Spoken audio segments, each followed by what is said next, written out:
Hello tout le monde, j'espère que vous allez bien, je suis très heureuse de vous retrouver dans cette nouvelle vidéo, d'autant qu'on va être sur un sujet que j'adore traiter en vidéo sur ma chaîne. Je vais vous parler des décors disparus de Disneyland Paris.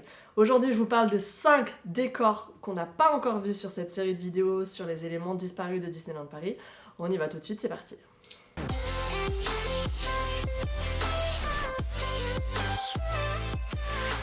Cette vidéo est sponsorisée par NordVPN. Alors NordVPN, on en a déjà parlé plusieurs fois sur mes vidéos car c'est l'application que j'utilise pour regarder des films du catalogue américain ou canadien de Disney+ depuis ma télé alors que je suis en France. Pour ceux qui n'ont pas vu mes précédentes vidéos à ce sujet, je vous explique. En France, le catalogue de Disney+ dépend aujourd'hui encore de la chronologie des médias. Bien que réduite récemment, il n'en reste pas moins que le délai entre les sorties ciné et leur arrivée sur Disney+ reste le plus long du monde, quasiment 18 mois, c'est vous dire. Et c'est entre autres pour passer outre ce délai que j'utilise NordVPN. NordVPN, vous en avez certainement déjà entendu parler chez d'autres pour ses mérites en termes de sécurité. D'ailleurs, ils ont récemment ajouté une protection anti-menace pour bloquer les trackers, publicités intempestives et virus. Mais encore une fois, pour ma part, vous le savez, la partie technique m'intéresse peu car j'utilise NordVPN uniquement pour profiter des catalogues américains et canadiens de Disney+.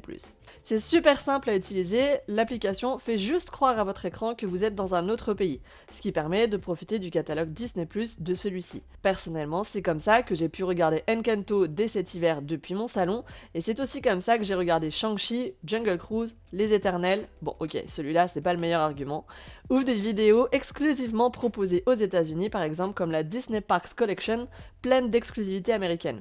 Plus récemment, j'ai aussi profité de la nouvelle saison de Raven, la série, ou encore des contenus exclusifs de National Geographic. Si vous aussi vous voulez profiter de Disney+ au maximum de ses capacités, je vous mets un petit code promo qui s'affiche juste là, et pour rappel, vous pouvez installer NordVPN très facilement sur vos smartphones, tablettes, smart télé, ou le faire fonctionner très simplement avec un Fire Stick Amazon ou un Google Chromecast sur les télés plus anciennes.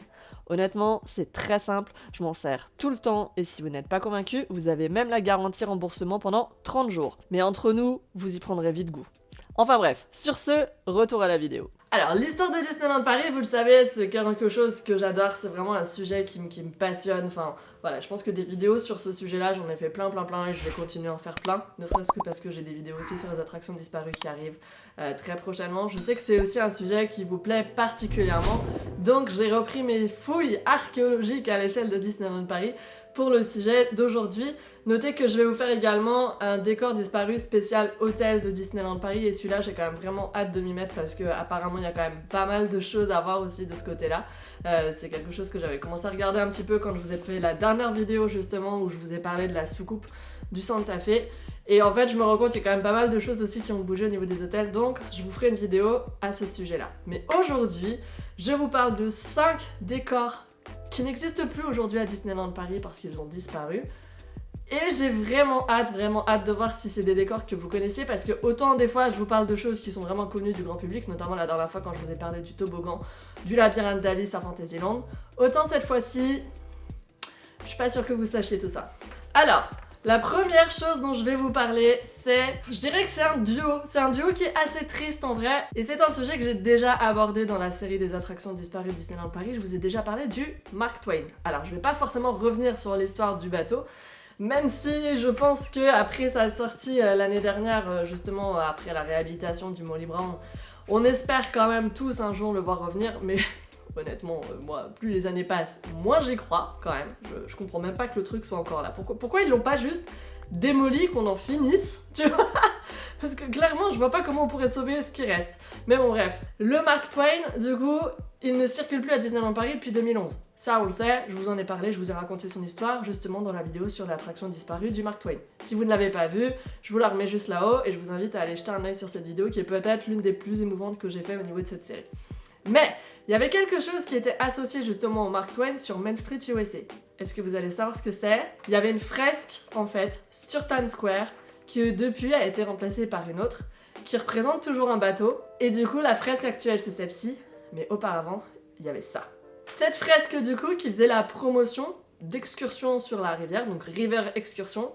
Et c'était donc une promo, entre guillemets, finalement une pub pour la croisière à bord du Mark Twain sur Rivers of the Far West, donc à Frontierland justement, au bout de Liberty Arcade quelque part. Évidemment, le Mark Twain ayant disparu, la fresque a elle aussi disparu. Il n'y avait plus d'intérêt à faire de la publicité pour une attraction qui n'existait pas. Mais là où je me rends compte qu'en fait, ça fait quand même des années qu'on se fait rouler à propos du Mark Twain, c'est que tu te dis que, ok, alors on a mis le Mark Twain en cale, tu vois, en réhabilitation, à l'été 2011, parce qu'il y avait besoin, ou en tout cas par souci économique, etc., dans l'optique à un moment de le ressortir, éventuellement. Sauf qu'en fait, s'ils avaient vraiment voulu ressortir à un moment donné le Mark Twain, ils auraient pas supprimé la fresque qui en faisait la promotion. Il faut savoir que la fresque qui en faisait la promotion, elle a quand même disparu de Times Square dès le mois d'octobre 2011. Donc en fait, ça veut dire qu'à partir du mois d'octobre, on savait que le Mark Twain ne reviendrait pas à Disneyland Paris. Depuis octobre 2011, en fait, c'est acté, c'est fini. Et du coup, je suis dégoûtée. Quand je me suis rendu compte de ça, je me dis, ok, donc en fait, ça fait plus de 10 ans que c'est sous notre nez. Et voilà. Merveilleux. J'étais dégoûtée. Mais bon, bref, du coup, la petite histoire de cette fresque, c'est que, donc, elle a disparu dès le mois d'octobre 2011 pour être remplacée dès la fin de l'année par celle qu'on a aujourd'hui, qui est toujours là, et qui a d'ailleurs pas mal de petits secrets, hein, dont je vous ai déjà parlé dans les secrets de Main Street USA, avec notamment la présence du capitaine du Titanic, de Mickey, de Walt, mais l'autre a été là du coup depuis 92, forcément, avec l'existence du Mark Twain depuis cette année-là. Et il faut savoir que c'était une réplique exacte. Il y a Neko qui est en train de manger du scotch sur la table. Rien ne va plus.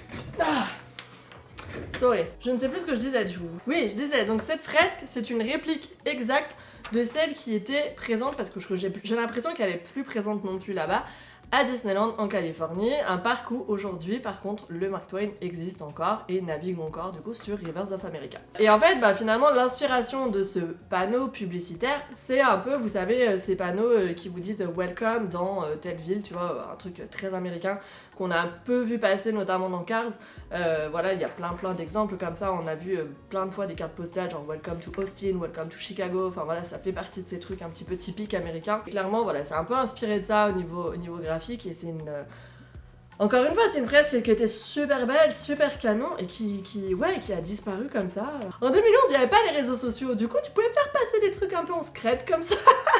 Ça passait, ça faisait pas trop de bruit, parce que franchement j'ai pas retrouvé de photos, j'en ai retrouvé une, mais j'ai pas trop retrouvé de photos de ce changement, tu vois, de cette disparition de ce changement, et il y a très peu de choses qui en parlent. Waouh, on pourrait plus faire ça aujourd'hui quoi. Tout ça pour vous parler de cette fresque, que moi je trouvais vraiment hyper canon.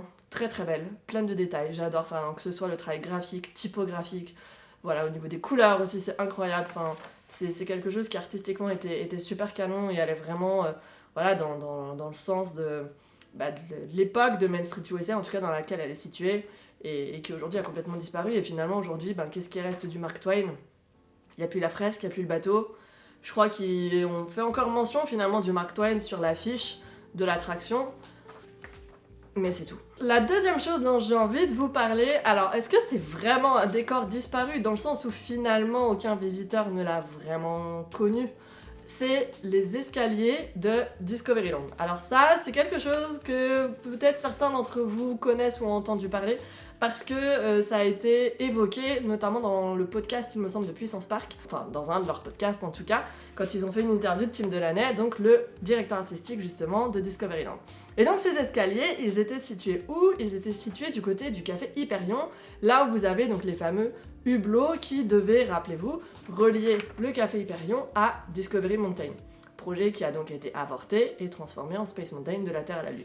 Et donc ces hublots, à la base, il y avait donc 2 rangées d'escaliers qui descendaient, donc de chacun de ces hublots, un sur la droite, un sur la gauche, et qui étaient des escaliers métalliques, un peu style justement industriel, etc., dans la couleur vert, enfin bleu turquoise vert, voilà, qu'il y avait pour tout le métal dans le land, etc. Mais que personne n'a jamais vu, ou en tout cas que le parc n'a jamais connu en étant ouvert, puisqu'ils ont été supprimés avant même l'ouverture du parc.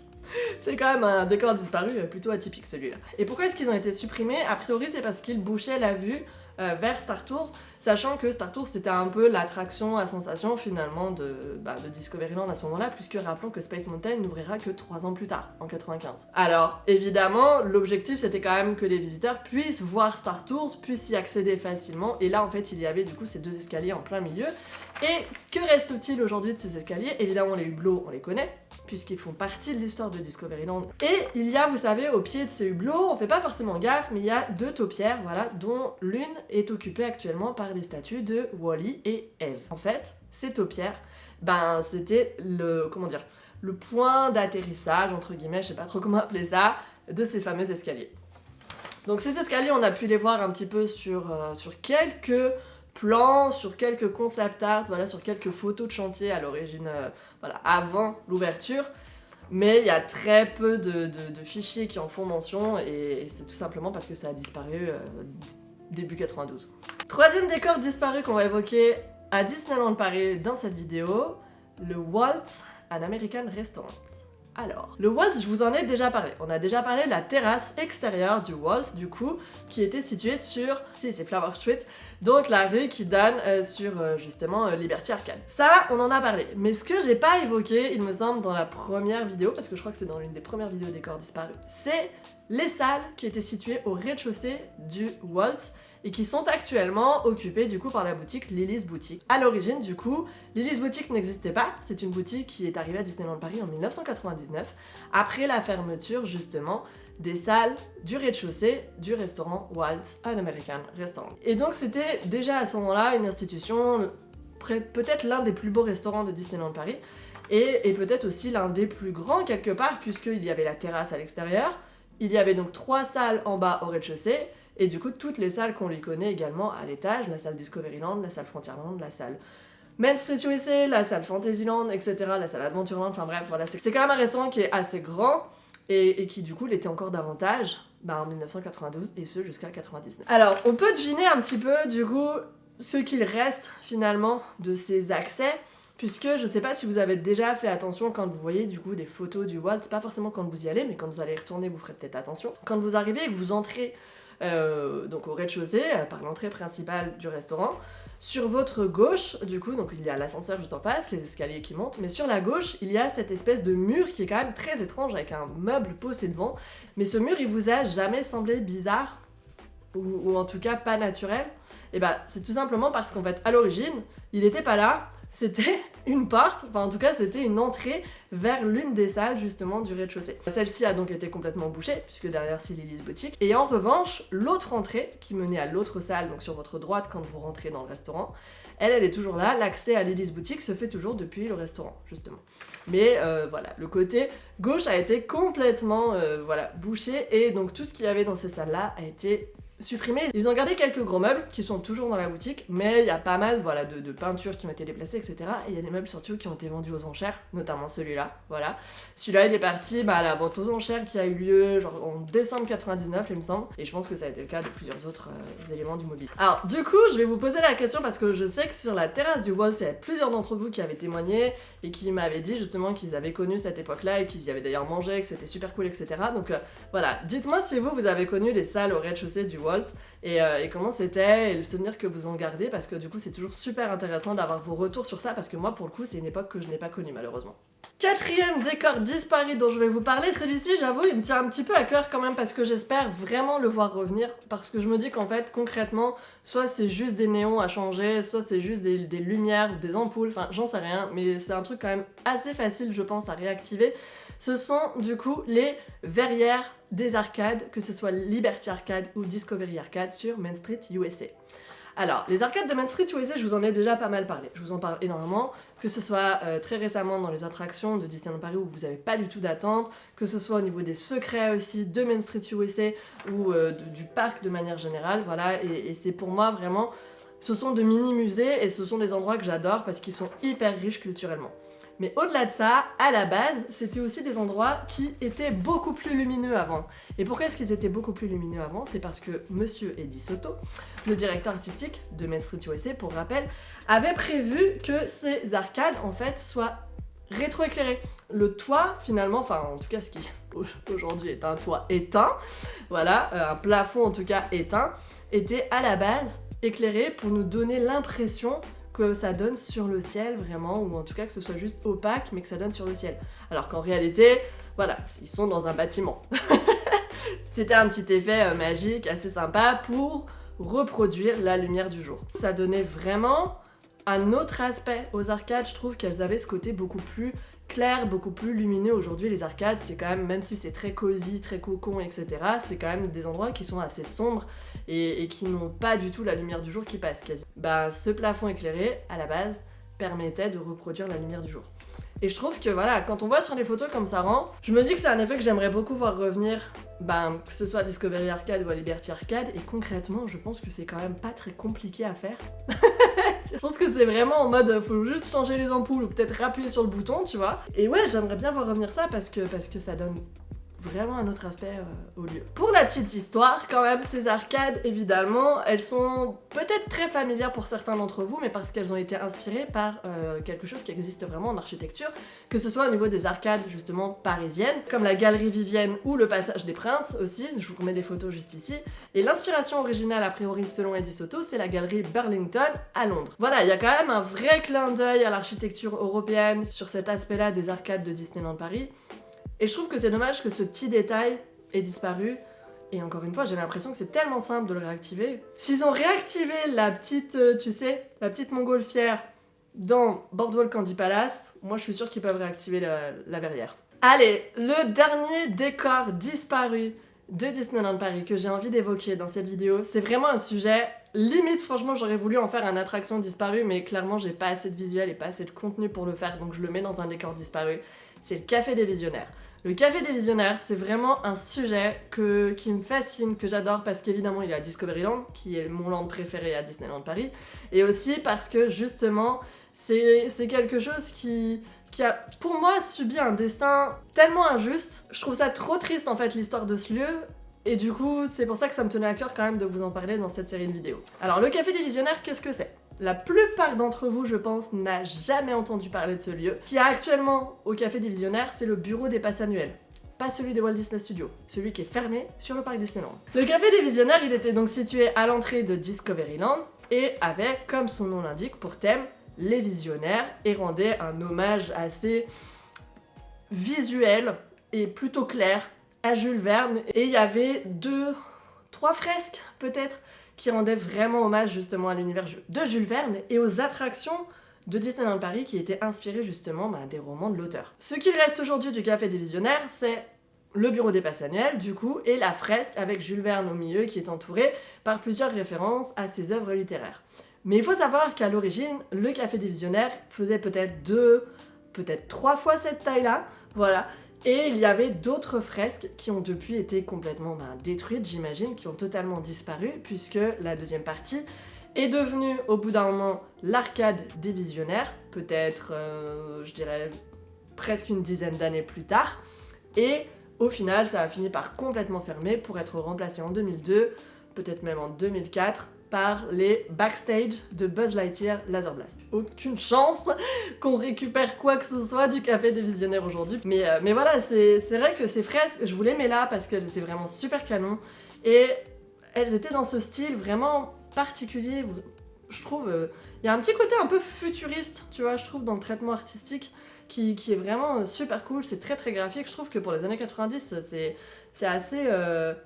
finalement moderne, et j'aurais adoré que ces œuvres elles soient quand même conservées quelque part, etc., mais j'ai pas l'impression que ce soit le cas. Et le Café des Visionnaires, faut savoir qu'il a fermé dès 1993, donc il a vraiment pas eu une vie très longue. Je pense qu'il a fermé pour des raisons budgétaires. À mon avis, ça devait pas être assez rentable, ou voilà, 93, on sait que c'est les débuts du parc Disneyland, que c'est un peu les déboires financiers avec la douche froide, parce que finalement ils sont bien en dessous des chiffres qu'ils avaient prévus, etc. Et a priori, ils ont fait, en termes de priorité, ils ont fermé le Café des Visionnaires. Si j'ai bien compris, le Café des Visionnaires servait une cuisine quand même assez plutôt orientale. Je crois qu'il y avait du couscous de ce que j'ai lu. Enfin, ça n'a aucun sens là, comme ça, quand j'y pense. Mais bon, pourquoi pas. Et c'était surtout un restaurant qui avait une terrasse à l'extérieur. Terrasse qui est toujours là, hein, puisque c'est cet espace qui est aujourd'hui, je crois, un espace fumeur. Et c'est quand même une terrasse qui a vue sur le château de la Belle au Bois dormant, donc je comprends vraiment pas pourquoi ça a pas fonctionné pour le coup, enfin je veux dire le resto est super bien situé. Si ça servait des plats un petit peu originaux et pas des burgers etc comme le café Hyperion, ben encore une fois, pourquoi ça n'a pas fonctionné? Enfin, la localisation est cool, le lieu était cool, le thème était cool. Pourquoi? C'est vraiment, c'est pour ça que c'est un, voilà, que c'est un lieu que j'aime, qui me tient à cœur finalement parce que vraiment je comprends pas pourquoi ça n'a pas fonctionné et je suis super triste de savoir que ça a disparu, que ça a été complètement détruit et surtout ce qui reste de ça aujourd'hui on n'y a même pas accès puisque c'est le bureau des PA qui est fermé et qui à mon avis est pas prêt de rouvrir. Donc c'est vraiment l'un des trucs qui était les plus crève-cœur je pense de l'histoire de Disneyland Paris. Alors des photos du Café des Visionnaires honnêtement il en existe très peu, genre c'est encore pire que les Indian Canoes. Il y a très peu de photos, je crois que jusque là il y avait peut-être deux photos du Café des Visionnaires, là j'en ai retrouvé quelques-unes donc je vous les mets dans cette vidéo et je pense que ça va être une vraie découverte pour plein de gens. Je suis super contente de pouvoir partager ça avec vous. C'est du coup sur ce sujet là qu'on va terminer. Alors encore une fois, si vous avez mangé là-bas, si vous avez découvert le Café des Visionnaires, si vous l'avez testé dans les années 90, vraiment je vous invite à partager ce souvenir avec nous en commentaire parce que je pense que j'ai jamais entendu de témoignage à ce sujet-là, donc vraiment ça m'intéresse, mais de ouf. Encore une fois, dites-moi en commentaire si vous avez appris des choses dans cette vidéo, si vous avez découvert des éléments disparus de Disneyland Paris, et s'il y a des souvenirs d'ailleurs qui vous reviennent en mémoire que vous aimeriez voir traités dans cette vidéo, dans cette série en tout cas, dites-le moi également, comme ça je creuserai le sujet et j'étudierai la question pour le prochain numéro du coup des décors disparus de Disneyland Paris. Avant de vous laisser, encore une fois, pensez au petit pouce en l'air si cette vidéo vous a plu, c'est super important et ça me fait vraiment très plaisir. De mon côté, je m'en vais tourner une vidéo sur les attractions disparues de Disneyland Paris qui va vraiment vous plaire, je pense, même si elle sera assez cool. Merci à vous d'avoir regardé cette vidéo, je vous attends en commentaire pour vos retours. Prenez soin de vous et à bientôt. Bye bye!